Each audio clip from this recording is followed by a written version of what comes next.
Hello friends, আজকে আমি আপনাদেরকে দেখাবো অনলাইনে কিভাবে টিকিট করতে হয়। তো চলুন দেখে নেওয়া যাক কিভাবে টিকিট করছি।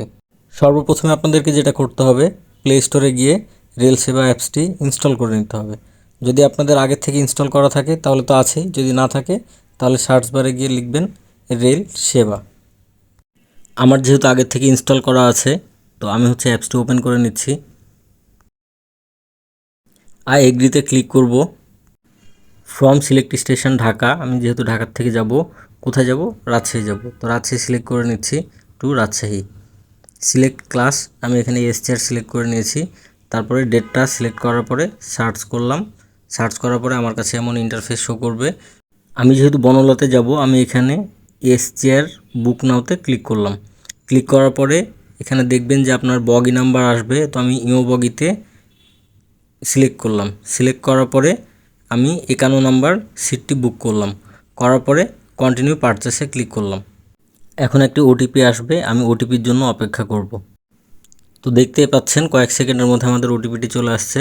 তো আমরা এখন ওটিপিটি এখানে বসাই দিব। বসাই দেওয়ার পরে ভেরিফাইতে ক্লিক করব। এখানে ভেরিফাই হওয়ার পরে আমরা পরবর্তী স্টেপে যাব। আমার টিকিটটি বুকিং হয়ে গেছে, আমি এখন প্রসিডে ক্লিক করব।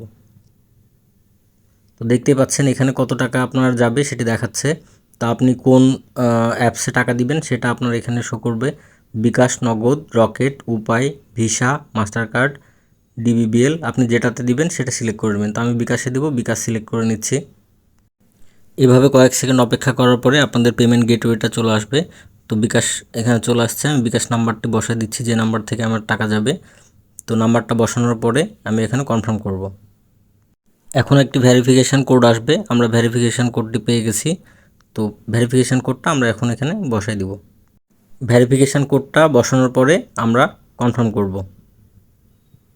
তো কনফার্ম করার পরে দেখতে পাচ্ছেন আপনার কাছে বিকাশের পিন নাম্বার চাইবে। তো আপনি পিন নাম্বারটা এখানে বসায় দিয়ে কনফার্ম করলে আপনার টিকিটটি হয়ে যাবে। আমার যেহেতু টিকিটের প্রয়োজন নাই, আমি এখানে কনফার্ম করছি না।